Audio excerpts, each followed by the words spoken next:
그동안 저희가 짐승의 표 환란이란 무엇인가에 대해서 꽤 여러 차례 공부를 했습니다. 첫째, 환란이란 왜 오는 것이냐? 또 이 짐승의 표 환란이라고 했는데 짐승이 무엇이냐? 대개 이 짐승의 표 환란에 대해서 말씀하시는 분들의 강의나 설교를 들어보면 이 짐승이 뭔지 모르고 하셔요. 그래서 다 빗나가게 되어 있습니다. 맞지는 않습니다.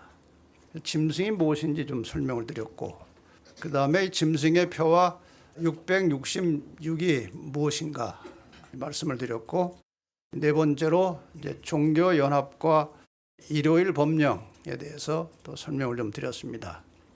그 다음에 이러한 환란이 올 것인데 누가 이 환란을 이길 것이냐에 대해서 말씀드렸고, 여섯 번째로 짐승을 이긴 자들의 천국 생활이라는 제목으로 말씀을 드렸습니다. 오늘 마지막으로 이제 짐승의 환란을 대비한 우리의 준비, 이런 제목으로 이제 말씀을 드리면 짐승의 표 환란에 대한 주제는 거의 다 이해를 할 수 있도록 그렇게 이제 맞춰질 것 같습니다. 제가 짐승의 표 환란을 왜 이렇게 여러 차례에 걸쳐서 상세하게 설명을 하고 있는지 좀 여러분이 이해를 하실 필요가 있습니다. 이 성도들의 구원이 완성되는 마지막 지상 최대 사건은 예수님께서 재림하시는 것입니다. 그런데 이 재림이라고 하는 것은 그 직전에 7 재앙이 있고 그 직전에 짐승의 표 환란이 있습니다. 그래서 이 세 가지는 그냥 하나의 묶음처럼 되어 있어요. 그래서 이 재림에 관심을 가지고 재림을 기다리고 있다면 이 짐승의 표 환란을 확실하게 알고 있어야 준비를 할 수 있습니다. 데살로니가전서 5장 2절에 보면은 주의 날이 밤에 도적같이 이를 줄을 너희 자신이 자세히 알미라. 갑자기 이르러 온다. 아주 신속하게 진행이 된다. 뭐 그런 말씀입니다. 그 다음에 마태복음 24장 44절에도 이러므로 너희도 예비하고 있으라. 생각지 않은 때에 인자가 오리라. 예기치 않은 때에 인자가 오겠다고 말씀하십니다. 그렇다면 재림이 갑자기 임하는 것이라면 재림과 연관되어 있는 짐승의 표 환란도 갑자기 오는 것입니다. 그래서 정리하면 짐승의 표 환란도 생각지 않은 때 밤에 도적같이 임하게 될 것입니다. 근데 요즘에 이 세상 돌아가는 것을 제가 유심히 관찰해 보면 정말 이 짐승의 표 환란이 어느 날 갑자기 진행되어 올 것 같은 그런 예감이 들기 때문에 제가 이 말씀을 좀 여러분들에게 상세하게 드리고 있는 것입니다. 그런데 이 예언의 빛을 가진 사람들은 이 짐승의 표 환란이 무엇이며 어떻게 올 것인지를 미리 알고 대비할 수 있기 때문에 이 짐승의 표 환란이나 재림이 도적같이 임하지 않을 수 있습니다. 알고 있으면 도적같이 오지 않아요. 모르고 있으니까 도적같이 오는 것입니다. 그래서 오늘 짐승의 표 환란 시리즈 7개 설교 중에 마지막 짐승의 표 환란을 대비한 우리의 준비, 이런 제목으로 말씀을 드립니다. 우리가 자주 찾아보던 성경 말씀 에베소 6장 12절, 우리 현대인 번역에 좀 쉽게 설명해 놓은 번역을 보면 우리는 사람을 대항하여 싸우는 것이 아니라 하늘과 이 어두운 세상을 지배하고 있는 악한 영들인 마귀들을 대항하여 싸우고 있습니다. 이런 말씀이 나옵니다. 우리는 지금 보이지 않는 이 영적 전쟁 속에서 살고 있는 것이고 우리는 이 전쟁 속에서 이 편이냐 저 편이냐 한 편에 소속돼서 살고 있는 겁니다. 성경 전체를 보면 이 편 싸움은 한편은 예수 그리스도와 교회, 성도들, 그리고 다른 한편은 이 사탄과 악한 죄악 세상이 서로 대립하고 대결해서 싸우고 있는 겁니다. 정리하면 이런 것입니다. 선악의 싸움이라는 것은 하나님은 인류를 구원하시기 위해서 끊임없이 역사하고 일하고 계십니다. 지금도 하나님께서는 우리를 구원하시기 위해서 일을 하고 계십니다. 그리고 이 인류의 구원이 완성되는 순간에 사탄은 완전히 멸망하게 되는 겁니다.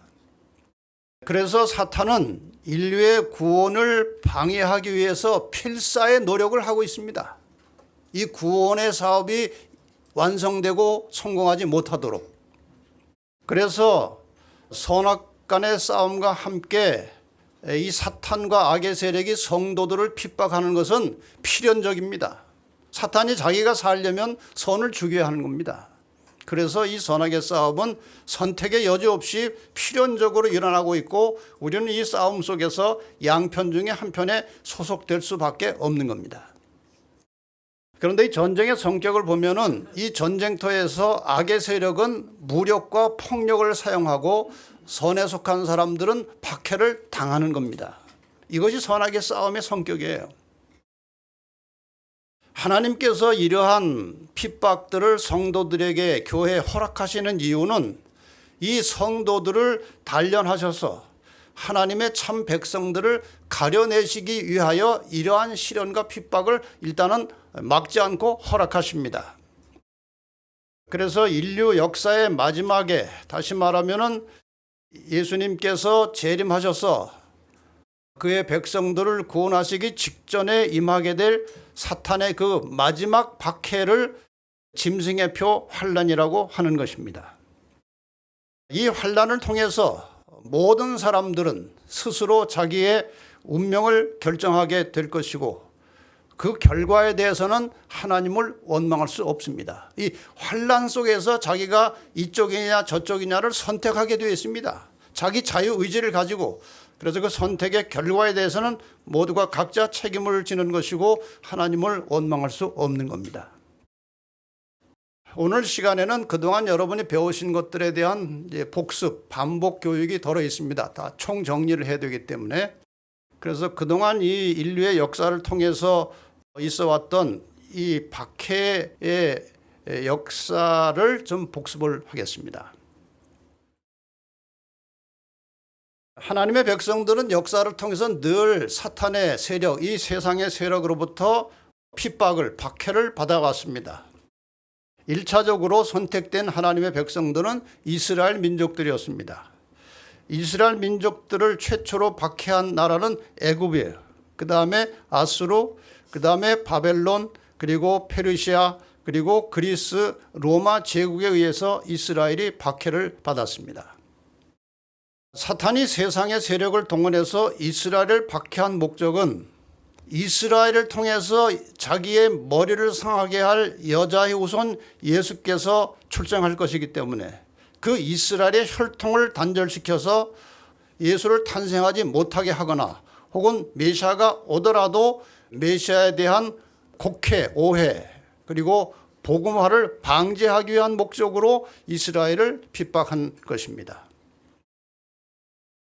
마침내 이 로마 시대 예수님께서 이 땅에 오셨습니다. 서기 31년에 십자가에 돌아가셨습니다. 그리고 이 땅에 교회가 탄생하게 됩니다. 이 교회를 유대인들이 또 로마 제국이 핍박을 한 역사가 나와 있습니다. 이 사탄이 초기 교회를 박해한 목적은 기독교를 말살시켜서 이 땅에 구원받는 하나님의 백성들이 하나도 없도록 하기 위해서 박해를 한 것입니다.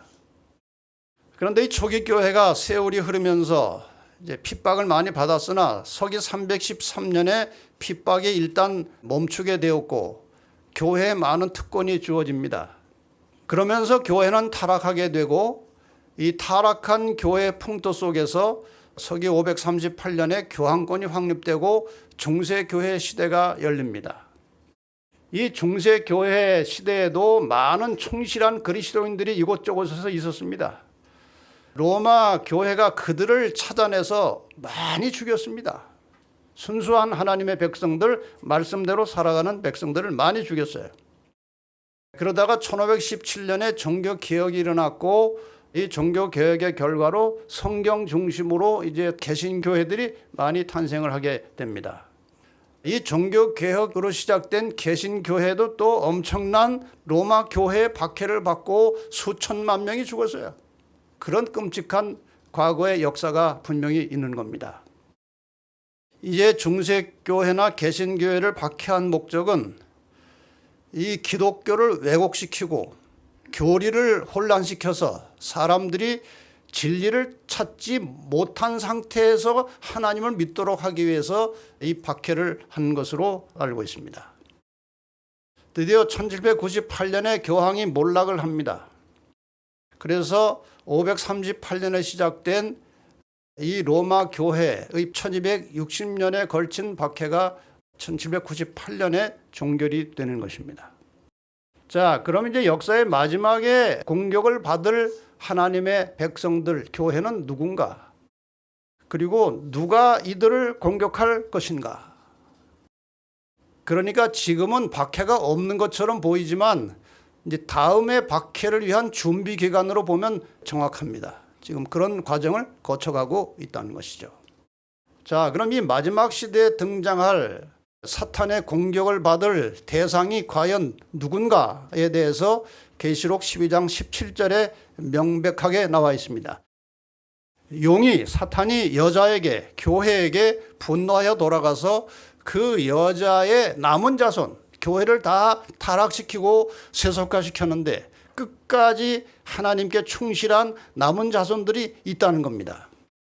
어떤 사람들인가? 곧 하나님의 계명을 지키며 예수의 증거를 가진 자들로 더불어 싸우려고 바다 모래 위에 섰더라.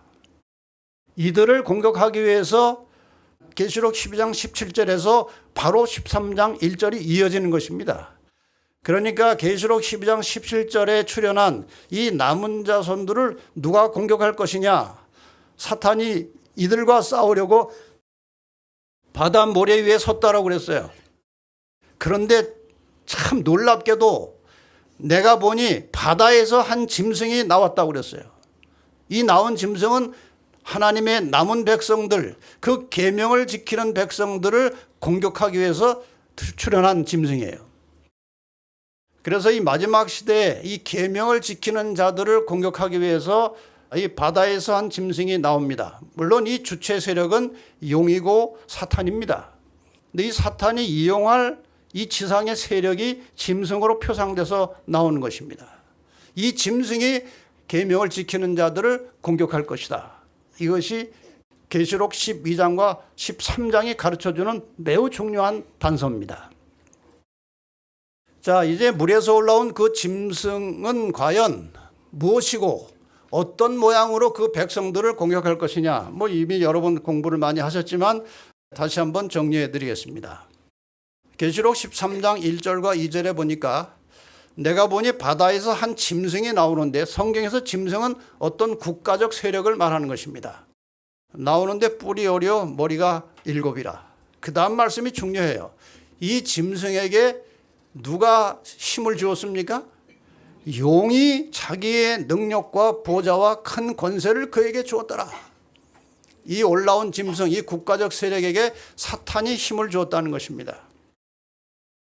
그 다음에 11절과 12절에 보면은 내가 보면 또 다른 짐승이 땅에서 올라오니 짐승이 한 마리 또 올라왔습니다. 다른 나라가 또 올라온 거예요. 새끼양같이 두 뿔이 있고 용처럼 말하더라. 생김새는 양처럼 생겼는데 용처럼 말하는 그런 이상한 짐승이 나왔습니다. 땅과 땅에 거하는 자들로 처음 짐승에게 경배하게 하니. 그러니까 두 번째 나온 이 짐승은 첫 번째 나온 짐승의 보조 세력입니다. 쉽게 말하면.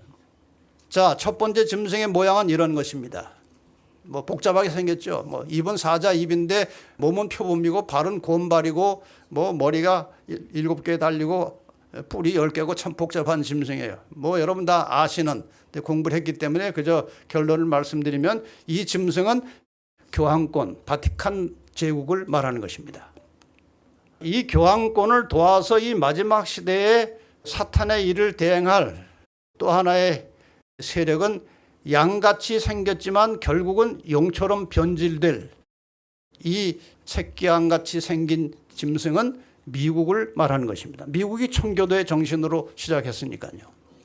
이렇게 해서 이제 이 계시록 13장에 의하면은 여기에 아까 여러분께서 보셨던 도표의 마지막 세력, 공격을 받을 대상은 남은 자손이고 공격을 할 대상은 로마 교회가 다시 부활해서 이 교황권의 힘으로 남은 자손을 공격할 것인데 여기에 보조 세력으로 미국이 등장한 것입니다. 이것이 선악의 싸움의 마지막 장면이 되는 것입니다. 그렇게 해서 이 남은 자손을 박해하는 목적은 진리를 가지고 계명을 준수하는 하나님의 백성들을 박멸하기 위한 것이 그 목적입니다. 그러면은 이 사탄의 세력, 용의 세력이 남은 자손을 어떻게 박해할 것이냐 이거예요. 어떤 방법으로? 박해의 핵심적인 방법이 무엇이냐 이거예요. 일단 계시록 13장 3절과 4절에 보면 그의 머리 하나가 상하여 죽게 된 것 같더니 그 죽게 되었던 상처가 나음에, 그러니까 1798년에 몰락했던 그 교황의 권세가 다시 힘을 얻어서 상처가 나은 상태로 올라온 것입니다. 올라오니까 온 땅이 이상히 여겨 짐승을 따르고, 그러니까 온 세상이 다 지금 교황권을 추앙하고 따라가고 있습니다. 용이 짐승에게 권세를 주므로 용에게 경배하며 짐승에게 경배하여 가로되, 경배라는 것은 하나님만 받을 수 있는 것입니다. 그런데 이 교황의 권세가 세상 사람들로부터 경배를 받겠다는 것입니다. 누가 이 짐승과 같으냐, 누가 능히로 더불어 싸우려, 누가 감히 교황의 권세에 대항할 수 있겠느냐, 그런 의미예요. 그래서 이 경배한다는 것은 종교적인 면을 말하는 것입니다. 종교적인 박해가 있을 것입니다. 그 다음에 미국이 이 교황의 권세를 도와서 할 또 하나의 다른 박해의 유형이 13장 15절에 나옵니다. 여기서 저가는 미국이에요. 권세를 받아 그 짐승의 우상에게 생기를 주어 그 짐승의 우상으로 말하게 하고, 또 짐승의 우상에게, 이 교황의 권세에게 경배하지 아니하는 자는 몇이든지 다 죽이게 하더라. 그러니까 이 교황의 권세에 굴복하지 않으면 죽이는 일을 하겠다는 것입니다. 무력을 사용해서 굴복시키겠다는 것입니다. 그 다음에 또 한 가지 하는 일이 16절과 17절에 나옵니다. 이것은 미국이에요. 모든 자, 곧 작은 자나 큰 자나 부자나 빈궁한 자나 그 오른손이나 이마에 표를 받게 하고, 누구든지 표를 가진 자 외에는 매매를 못하게 하니. 이 매매를 못하게 한다는 말은 상당히 심각한 것입니다. 이것은 교황의 권세에 굴복하지 않으면 경제적인 제재를 가하겠다는 것입니다. 이렇게 이제 하나님의 백성들을 공격할 것인데, 이 교황권이 이러한 방법으로 세계를 통치하려면 어떤 조건들이 갖춰지지 않으면 못합니다. 첫째, 전 세계를 하나의 정부로 만들어서 통치해야 합니다. 그래서 요즘에 세계 단일 정부 혹은 뉴월드 오더 이런 것들은 다 여기에 관계된 것들이에요. 그 다음에 개인의 양심과 자유를 박탈해야 됩니다. 자기는 하나님을 경배하고 싶은데 교황의 권세에 굴복하고 경배하라는 거예요. 그러므로 개인의 양심과 자유를 박탈해야 하는 겁니다. 그 다음에 세계 모든 종교들을 하나로 통합해야 합니다. 그 다음에 말 안 듣는 사람들을 찾아내고 잡아내야 하기 때문에 개인들을 감시하고 통제할 수 있어야 합니다. 그 다음에 경제를 장악해서 개인의 생계권을 간섭하는 이런 일들이 있어야 온 세상이 교황의 권세에 굴복하여 그의 말을 따를 수밖에 없는 상황이 만들어지는 것입니다. 이러한 목적은, 온 세상을 하나로 만들어서 통치하기 위한 이러한 교황권의 목적은 이런 자유민주주의 체제에서는 불가능합니다. 왜? 저항 세력이 있고 자기 의견이 있기 때문에, 자유가 있기 때문에 이런 자유민주주의 체제에서는 이런 일을 할 수가 없습니다. 그래서 지금 세계는 전반적으로 사회주의 혹은 전체주의로 전환이 되고 있고, 또 사회와 개인에 대한 통제와 감시를 위한 시스템이 만들어지고 있는 중입니다. 이것이 어떻게 전개되고 어디까지 성취될지는 아무도 몰라요. 왜냐하면 저항 세력이 굉장히 많습니다. 아마도 계획은 이렇게 하지만 하나님께서 어디까지 허락하실지는 아무도 모르는 것입니다. 그러나 이런 계획은 가지고 추진하고 있는 거예요. 이렇게 해서 통제 감시 사회를 구축하기 위해서 최근에 시도들을 여러 가지를 했죠. 우리가 다 경험했어요. 그 하나는 코로나와 백신입니다. 여기에서 우리는 통제받는 것에 익숙해졌습니다. 교회 예배 드리지 말라 하고 통제하니까 예배 못 드렸어요. 그 다음에 식당 몇 시까지 다 문 닫아라. 통제를 받으니까 그렇게 문 닫았어요. 많은 통제가 있었습니다. 그러나 안 따라갈 수가 없어요. 그 다음에 지금 한참 온 뉴스를 통해서 시시로 나오고 있는 것은 기후위기입니다. 그리고 탄소 문제가 제기되고 있어요. 그 다음에 최근에 급속도로 진행되고 있는 또 하나의 이슈는 현재 사용하고 있는 현금을 다 없애하고 디지털 화폐, CBDC라고 하는 디지털 화폐로 만들어서 그것을 가지고 결제도 하고 지불도 하고 하는 것을 하겠다는 것입니다. 현금을 통용시키지 않겠다는 것입니다. 이것도 굉장히 저항이 많습니다. 언제 어디까지 어떻게 될지는 몰라요. 그러나 지금 추진은 하고 있어요. 어디까지 추진하느냐. 실제로 그런 일을 지금 행하고 있는 나라나 도시들이 있습니다. 손에다가 칩을 넣어가지고, 제가 실제로 그거 하는 거 영상을 봤어요. 손에다 칩을 넣어가지고 마켓에서 물건 산 다음에 손바닥 딱 갖다 대면 끝나는 겁니다. 이렇게 지금 계획을 하고 있어요. 결국 목적은 무엇이냐? 통제하고 감시하려고 하는 거예요. 작년에 이 온 세계의 이제 방향을 정하고 계획을 발표하는 2022년 다보스 포럼에서 세계 경제 포럼의 회장인, 이것을 주관하는 슈밥이라고 하는 이 회장이 이런 발언을 한 것이 그대로 나왔습니다. 제가 사람들이 생각하는 거, 느끼는 거 모두 다 감시할 수 있습니다. 상상이 가능합니까? 이렇게 되는 것을 이렇게 질문하는 거예요. 근데 할 수 있다는 거예요. 그 다음에 무슨 말까지 했느냐? 10년 뒤엔 우리 모두 두뇌에 칩을 박을 거예요. 여기다가 이제 칩을 넣어가지고 통제 감시하겠다 하는 그런 뜻이에요. 그 다음에 세상의 사건들은 우리가 설계합니다. 우리가 다 계획하고 진행하는 대로 다 따라가게 되어 있습니다. 세상은 여러 위기로 붕괴되고 있어요. 리더들이 관리해야죠. 그러니까 지금 여러 가지 위기를 자꾸 가져오는 것은 통치자의 말을 들으면 위기를 극복할 수 있다는 거예요. 그래서 자꾸 위기가 오는 것입니다. 이 세계 경제 포럼의 어드바이저라고 할 수 있는 그 아이디어를 제공하고 방법을 제안하는 또 유명한 사람이 하나 있는데 그 사람이 유발 하라리라는 사람이에요.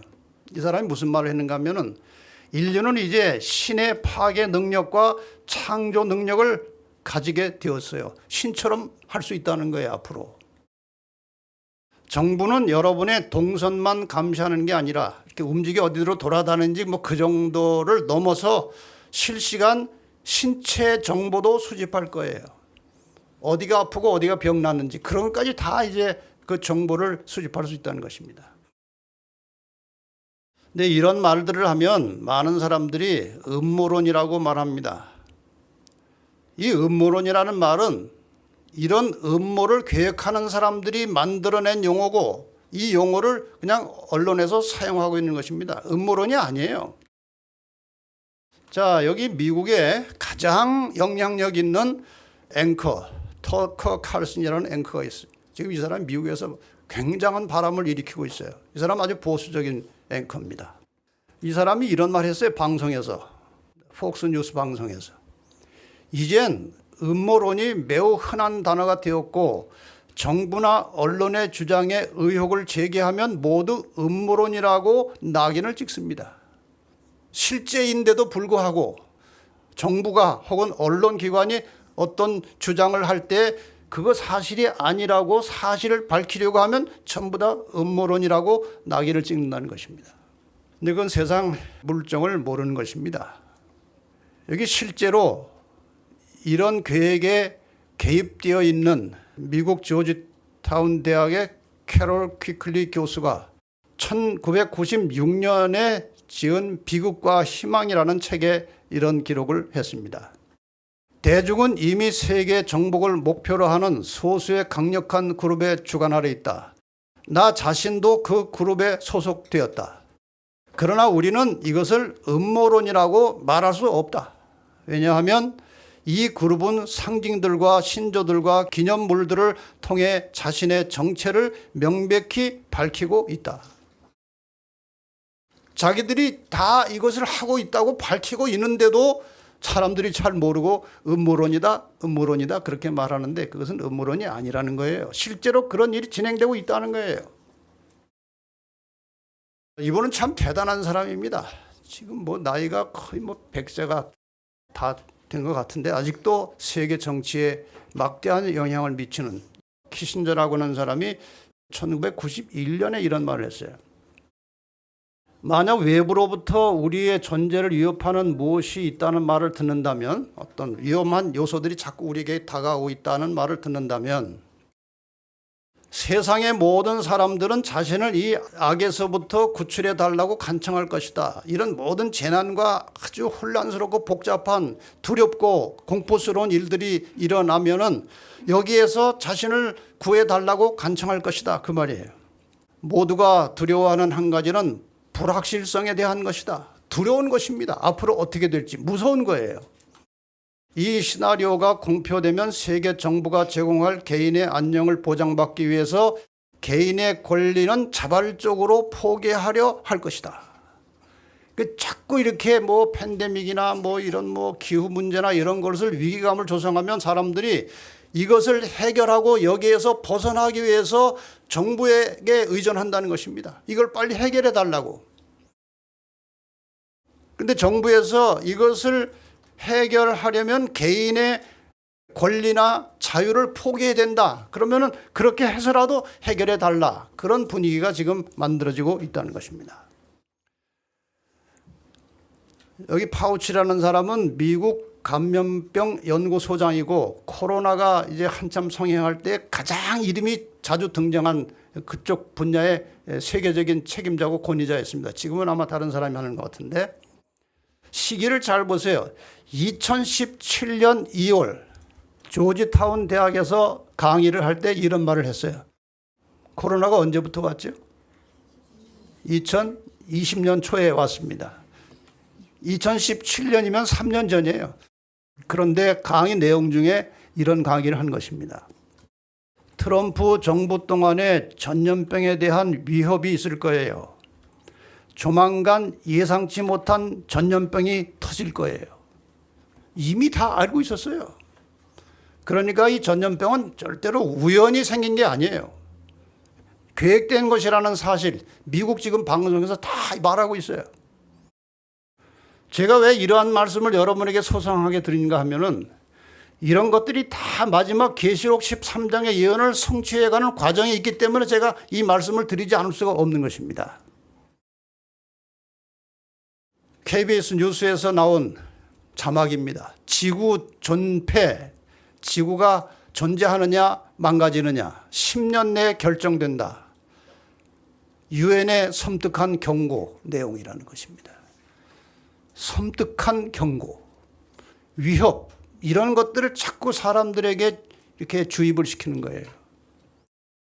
여러분 10년 내 세상이 망한다는 말은 오래전부터 있었습니다.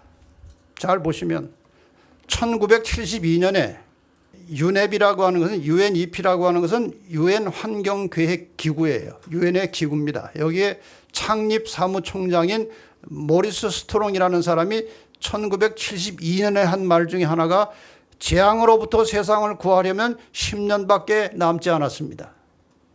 이때 이미 이런 말을 했어요.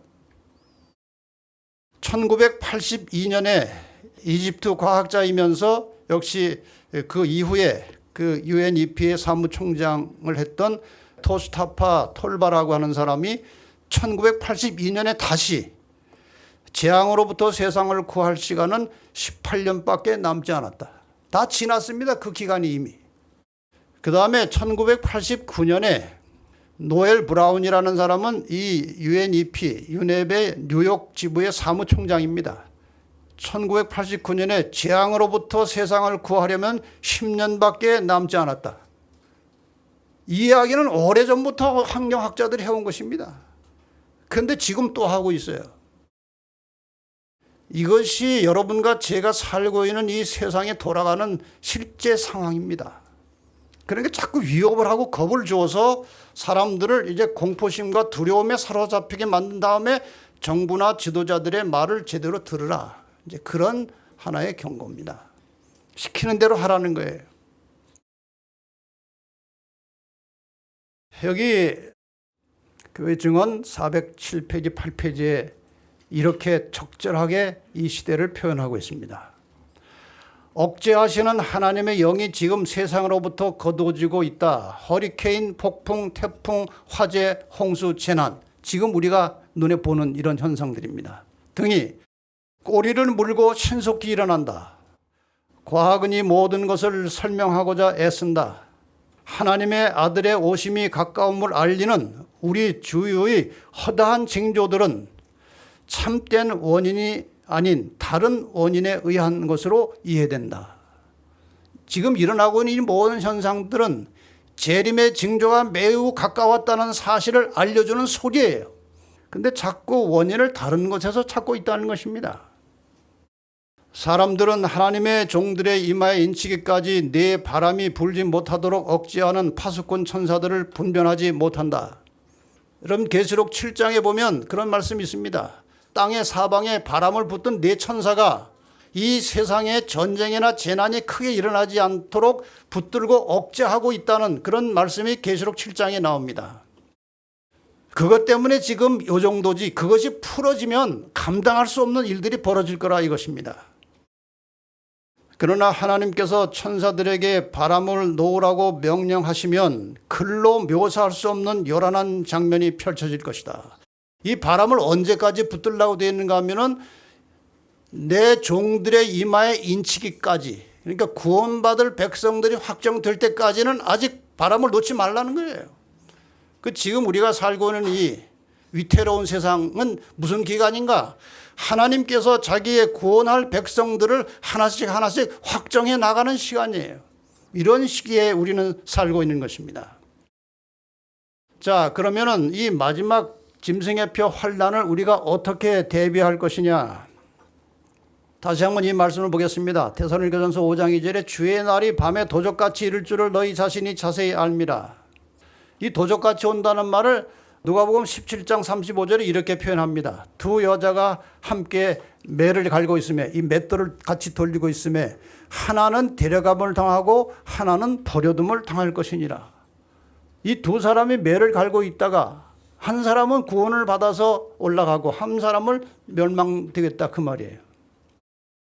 그러면 이 데려감을 당한 그 한 여자와 버려둠을 당한 그 한 여자와 무슨 차이입니까? 지금 나쁜 사람이 아니에요. 다 성실하게 하루의 일과에 충실한 사람들입니다. 그런데 운명이 갈려졌어요. 왜 그런가? 성경절 하나 더 보겠습니다. 그리고 설명드리겠습니다. 데살로니가전서 5장 3절 4절에 보면은 저희가 평안하다 안전하다 할 그때 잉태된 여자에게 해산 고통 이름과 같이 멸망이 호련히 저에게 이르리니 결단코 피하지 못하리라. 형제들아 너희는 어두움에 있지 아니하며 그날이 도적같이 너희에게 임하지 못하리니. 여러분 이 말씀을 잘 보시기 바랍니다. 저희가 평안하다 안전하다 할 그때 잉태된 여자에게 해산 고통이 갑자기 오는 것처럼 멸망이 갑자기 오게 될 것이다. 피할 수 없을 것이다. 그런데 너희는 어두움에 있지 아니하며 그날이 도적같이 너에게 임하지 못할 것이다. 그러니까 하나님의 백성들은 미리 예측하고 알 수 있다는 거예요. 무엇을 통해서? 예언의 말씀을 통해서요. 지금 세상의 거의 대부분의 사람들은 현재 이 세상에 일어나고 있는 이 혼란스럽고 복잡하고 두려운 사건들의 원인과 목적을 거의 모릅니다. 도대체 이 세상이 어떻게 되려고 이러느냐 잘 몰라요. 그러나 우리는 현재 세상에서 일어나고 있는 징조와 예언의 성취들을 보면서 주님께서 오실 날이 매우 가까이 오고 있다는 사실을 알 수 있습니다. 맞습니까? 그리고 대비할 수 있어요.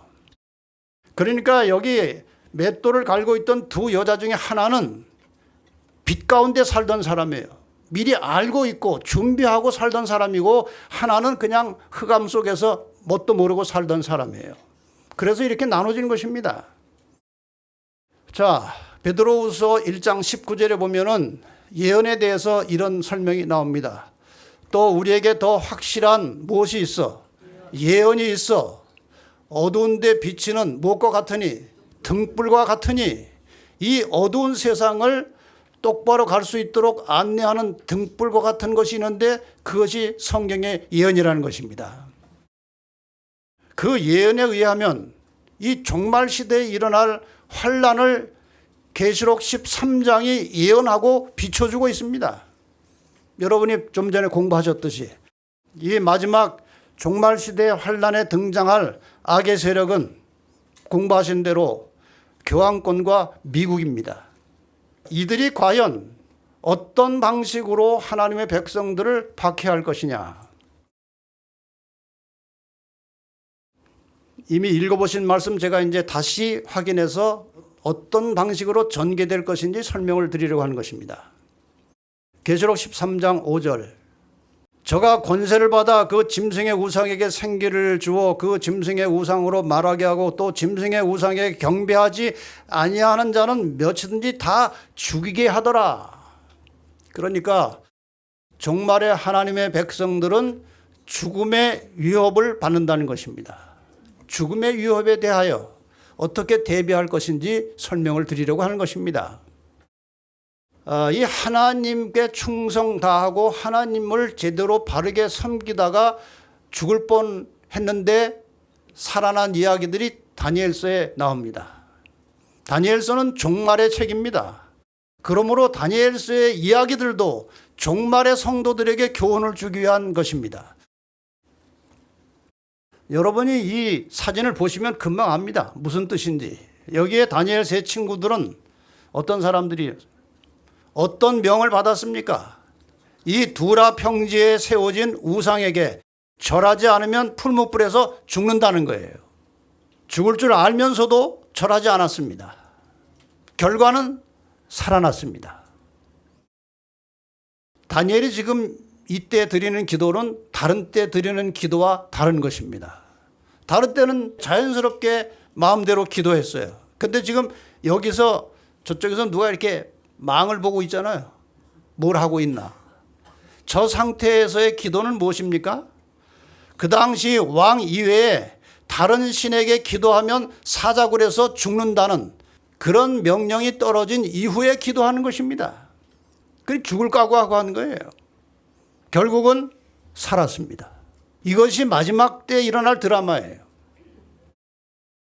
사탄이 그리스도인들을 박해하기 위해서 쓰는 전략을 여러분들에게 좀 소개하겠습니다. 첫째, 사탄은 인간을 미혹하고 유혹해서 그리스도인들을 세속화시켜서 교회를 떠나게 합니다. 두 번째, 불신이나 이설에 빠지도록 미혹해서 하나님의 자녀들을 진리에서 이탈해 나가도록 합니다. 많은 사람들이 이설에 빠져서 진리를 떠나갔습니다. 불신 때문에 떠나갔습니다. 세 번째, 왜곡된 신앙. 자기 나름대로는 확실하다고 믿어요. 그러나 그건 빗나간 확신이에요. 성경에 기초하지 않은, 인간의 전통에 기초한, 인간의 해석에 기초한, 성경을 잘못 해석하고 있는 그런 빗나간 확신에 집착해서 하나님을 잘못 믿도록 하는 것이 또 하나의 사탄의 전략이고, 오늘날 수많은 그리스도인들이 여기에 포로가 되어 있는 것입니다. 네 번째, 어떤 사람들은 사탄이 교회 잘 다니도록 허락합니다. 교회 안에 머물러 있는 가라지가 되어서 교회 안에서 불화를 일으키고 분쟁을 일으키는 그런 사람들이 있는 거예요. 이게 사탄의 시험에 들어가는 것입니다. 다섯 번째, 다양한 시험과 시련과 격렬한 고통을 갖다 줍니다. 욥처럼. 그래서 신앙을 포기하게 만듭니다. 여섯 번째, 육체적 핍박과 박해로 위협을 해서 하나님을 부인하게 만듭니다. 중세 종교 암흑시대 동안에 혹은 로마 제국 시대 동안에 많은 사람들이 핍박과 박해로 위협을 받았어요. 막 고문을 하는 것입니다. 너 예수 부인하고 교회 말 들으면 살려준다. 너 예수 믿지 말고 황제에게 숭배하면 살려준다. 이렇게 핍박과 박해로 위협을 가해서 하나님을 부인하게 만드는 그런 일을 하는 것입니다. 그래도 끝까지 하나님을 믿으면 모든 방법이 통하지 않을 때는 최종적으로 죽이려고 하는 것입니다.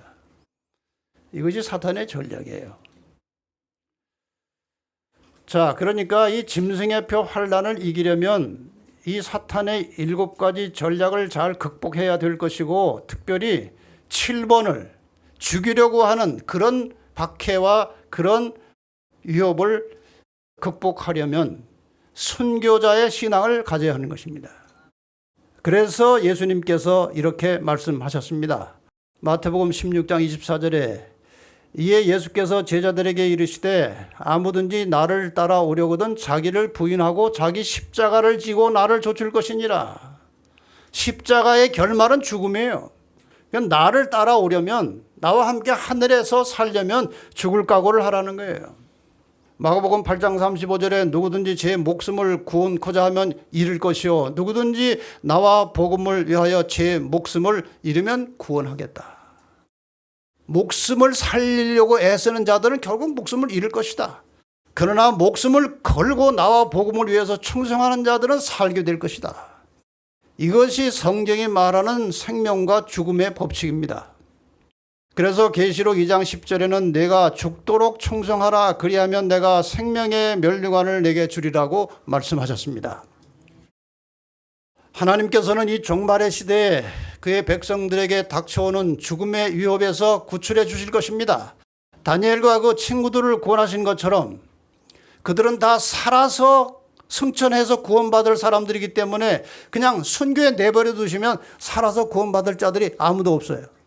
그래서 이 마지막 때에 오는 이 짐승의 표 환난으로부터 오는 죽음에 대한 위협은 우리가 끝까지 견디면 우리는 살아날 것이고 마침내 살아서 예수님의 재림을 맞이하게 될 것입니다. 이것이 성경의 가르침이에요. 두 번째, 매매를 못하게 한다 그랬어요. 여러분, 돈이 있어도 물건을 못 산다는 것은요, 죽는 거예요. 이 생계의 위협에 대하여 사람들은 매우 두려워하는 것입니다. 떠는 것입니다. 제가 한번 꽤 오래전입니다. 1980년대 한 후반쯤 됐을 거예요. 그때 석유 파동이 있었어요. 석유가 살 수가 없어요. 석유를 살 수가 없어요. 근데 저희가 지금 사는 조그만 집인데 그 당시 이제 가스 보일러가 아니고 이제 석유를 갖다 통에다 부으면 이제 그게 석유가 타면서 보일러를 돌려서 방이 따뜻해지는 거예요. 근데 그 기름 파동 그 시기에 말이에요. 기름이 거의 바닥에 온 거예요. 기름 사기가 아주 어려운 시대예요. 근데 무슨 생각이 드는 줄 아십니까? 그때 우리 아이가 조그만 갓난 애기였어요. 이야, 이 겨울에 말이야.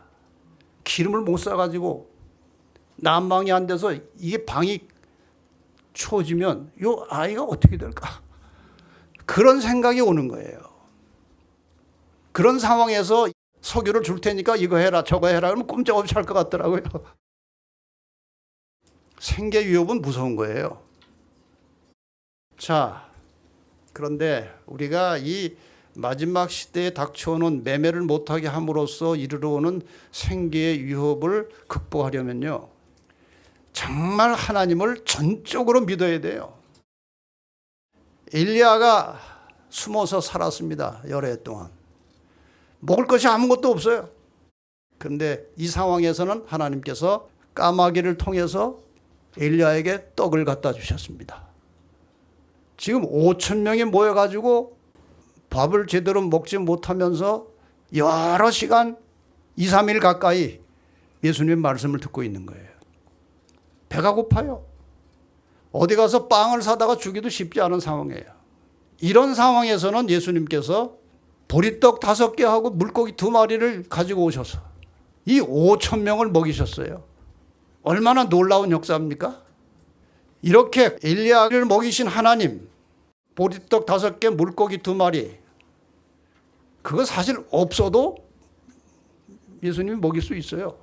그러나 어쨌든 이렇게 엄청난 이적을 통해서 그의 백성들을 먹이신 하나님은 지금도 살아계십니다. 지금도 살아계셔요. 다니엘 12장 1절에 그때 내 민족을 호위하는 대군 미가엘이 일어날 것이요 또 환란이 있으리니, 이게 마지막 환란을 말하는 것입니다. 이는 개국 이래로 그때까지 없었던 환란일 것이며 그때 내 백성 중 무릇 책에 기록된 모든 자가 구원을 얻을 것이라. 순교할 것이라가 아니에요. 구원을 얻을 것이라고 말씀하셨습니다. 이 상황에 대해서 각 시대 대쟁 때 이렇게 상세한 설명이 나옵니다. 하나님의 백성들은 고난을 면치 못할 것이다. 박해와 고통을 당하고 궁핍과 고난을 견딜지라도 그들은 죽도록 버려지지 않을 것이다.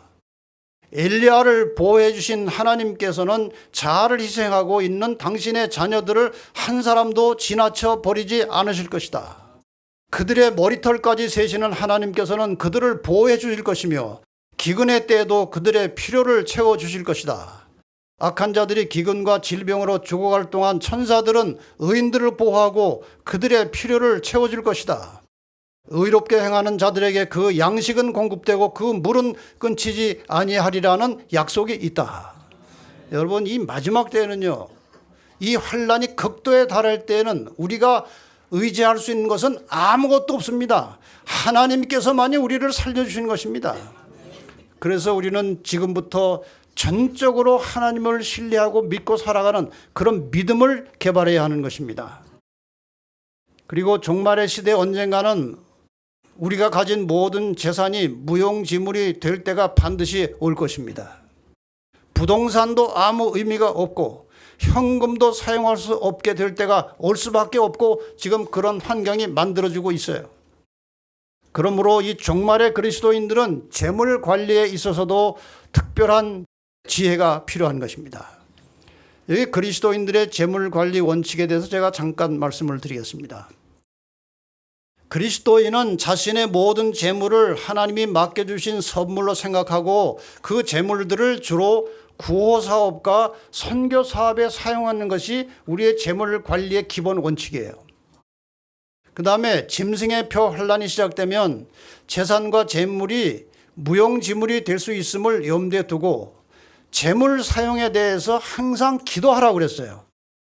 여기 초기 문집에 보면은 환란의 때에는 가옥과 토지도 성도들에게 쓸모없는 것이 될 것이다. 상상이 가시죠? 이런 환란이 시작되면요, 그 뭐 부동산 있는 것, 돈 있는 거 아무 소용 없어요. 매매를 못하게 하니까요.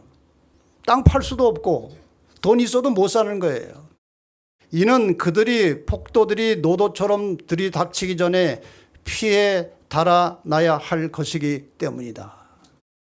그리고 그때는 그들의 소유를 현대 진리를 전하는 사업에 쓸 수 없게 될 것이다. 여러분, 이때가 되면요, 아이고 이것을 하나님 사업에 쓸 것을 괜히 들고 있었구나, 이런 말할 사람들이 많을 거예요. 이거를 염두에 두라는 것입니다. 만일 그들이 그들의 재산을 제단 위에 올려놓고 어떻게 처리해야 될지를 하나님께 열심히 구한다면 그분께서 그들에게 처리할 때를 가르쳐 주실 것이다. 그리하여 그들은 환란의 때에 자유로울 것이며 그들을 무겁게 내리누르는 장애물을 갖지 않게 될 것이다. 롯의 처를 생각하라고 그랬습니다.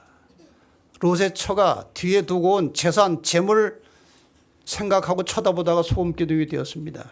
여러분이 종말의 시대에 항상 내가 가지고 있는 모든 것을 언제 어떻게 이 마지막 주님 사업에 혹은 불쌍하고 가난하고 어려운 이웃들을 돕는 일에 사용할 것인지에 대해서 항상 하나님께 기도하시기 바랍니다.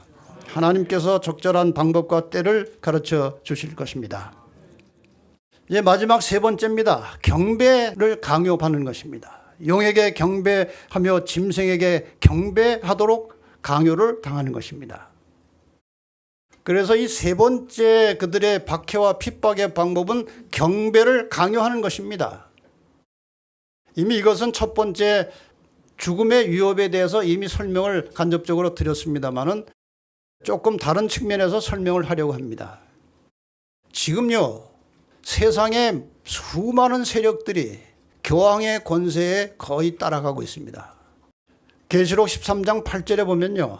죽임을 당한 어린 양의 생명책의 창세 이후로 능명되지 못하고 이 땅에 사는 자들은 다 짐승에게 경배하리라고 그랬어요. 그러니까 이 세상 역사의 마지막에는 어린 양의 생명책의 이름이 기록되어 구원받을 자인지 아니면 교황의 권세에 굴복해서 결국은 잠깐 편할지 모르지만 결국에 가서는 멸망당할 것인지를 결정해야 되는 그런 시기에 우리가 살고 있는 것입니다. 자, 짐승을 경배하는 표시가 무엇인가? 어느 날에 이 교황의 권세에 경배를 하는 것인가? 경배는 꼭 시간과 날이 정해지는 것입니다. 하나님께서도 그렇게 하셨어요. 하나님을 경배하는 시간은 이미 확고하게 성경에 정해져 있고 하나님이 직접 지시하셨습니다. 여러분이 잘 아시는 대로. 하나님 경배하는 날은 성경에 명확하게 지정이 되어 있어요. 창세기 2장 3절에 하나님이 일곱째 날을 복주사 거룩하게 하셨다. 일곱째 날은 오늘날 토요일입니다. 어떤 사람이 월, 화, 수, 목, 금, 토, 일 이렇게 계산하시는데 그렇지 않아요. 성경은 주일 중 첫날을 일요일, 예수님께서 부활하신 날을 일요일로 보는 것입니다. 그게 첫날이에요. 일곱째 날은 제7일 안식일 토요일입니다. 출애굽기 31장 13절 너희는 나의 안식일을 지키라. 이는 나와 너희 사이에 너희 대대의 표징이다. 아주 정해놓으셨어요. 안식일이 너와 나의 사이의 표징이고 그날 예배하라는 거예요. 에스겔 20장 12절에도 또 나는 그들을 거룩하게 하는 여호와인 줄 알게 하려 하여 내가 내 안식일을 주어 그들과 나 사이에 표징을 삼았으노라. 어떤 사람들은 구약시대에는 이 말이 맞지만 신약시대에는 안식일을 안 지켰다고 그래요. 예수님 부활하시고 승천하신 이후에 그 다음부터는 이제 일요일날 예배했다고 하는 분들이 많이 계신데 여러분 사도행전은 예수님께서 하늘로 올라가신 이후에 사도들의 행적의 역사입니다.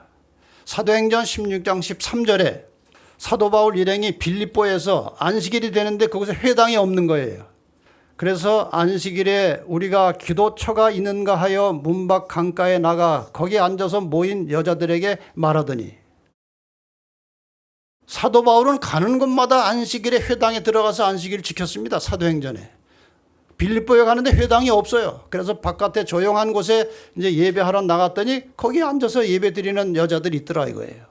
그만큼 사도행전에도 안식일을 지켰지 주일 예배 지킨 기록은 흔적이 없습니다.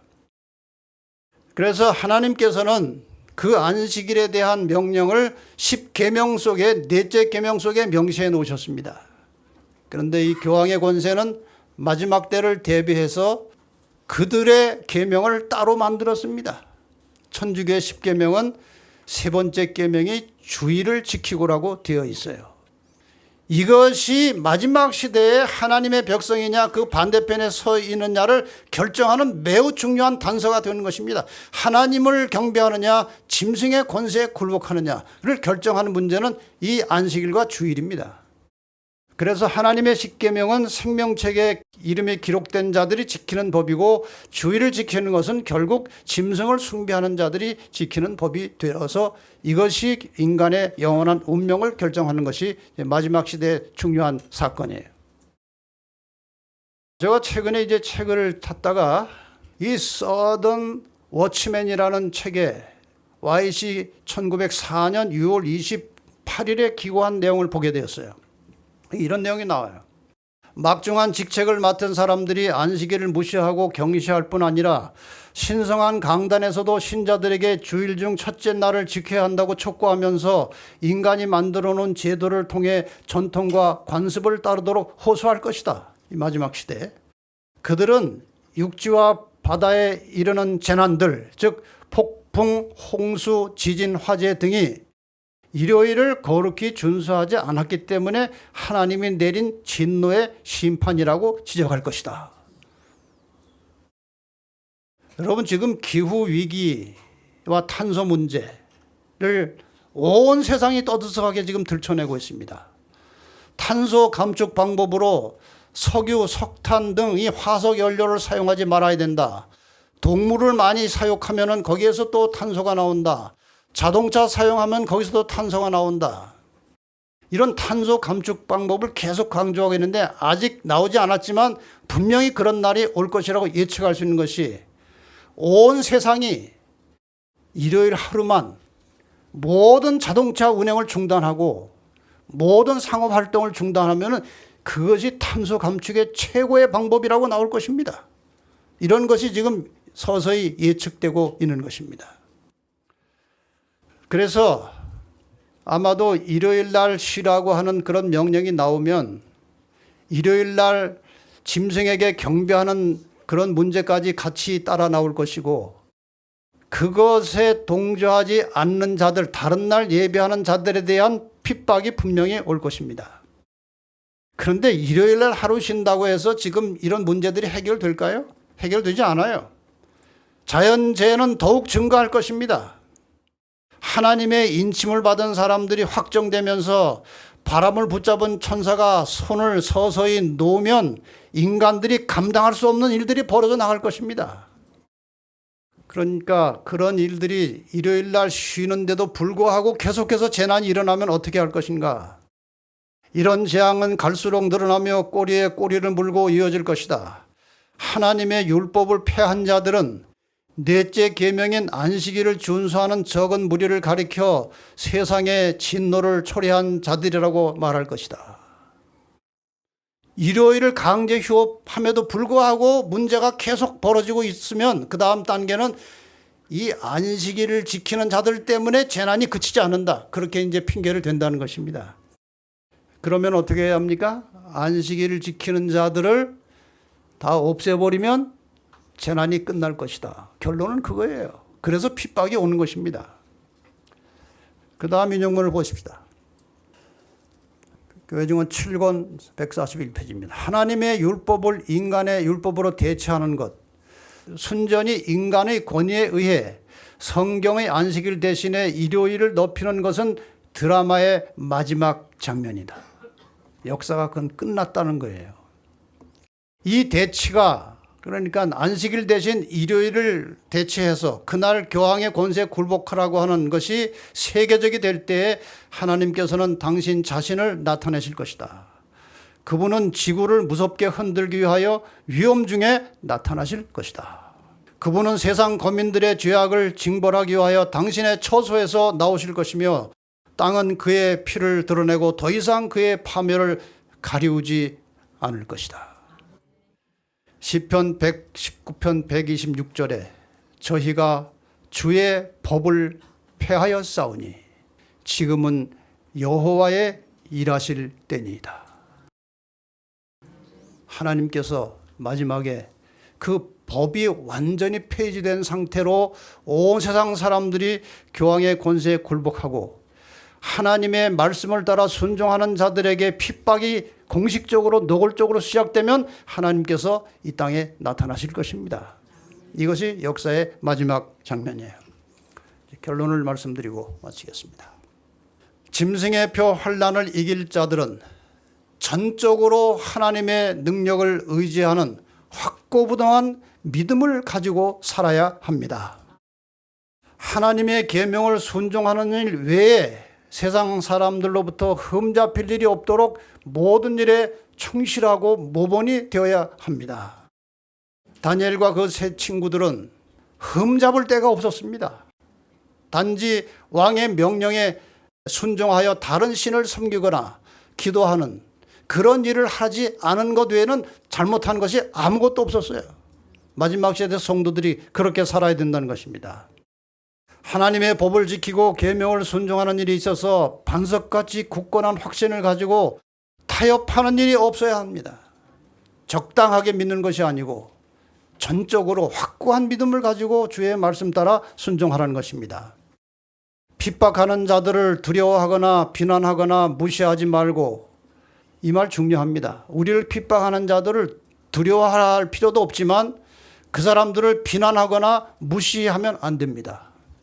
인간의 영원한 운명을 결정하는 이 생명의 소식을 그들에게도 목숨을 걸고 부지런히 전해야 하는 것입니다. 이런 자들에게 하신 약속이 바로 마태복음 28장 20절입니다. 같이 한번 읽고 마치겠습니다. 시작. 내가 너에게 분부한 모든 것을 가르쳐 지키게 하라. 볼지어다 내가 세상 끝날까지 너희와 항상 함께 있으리라 하시니라.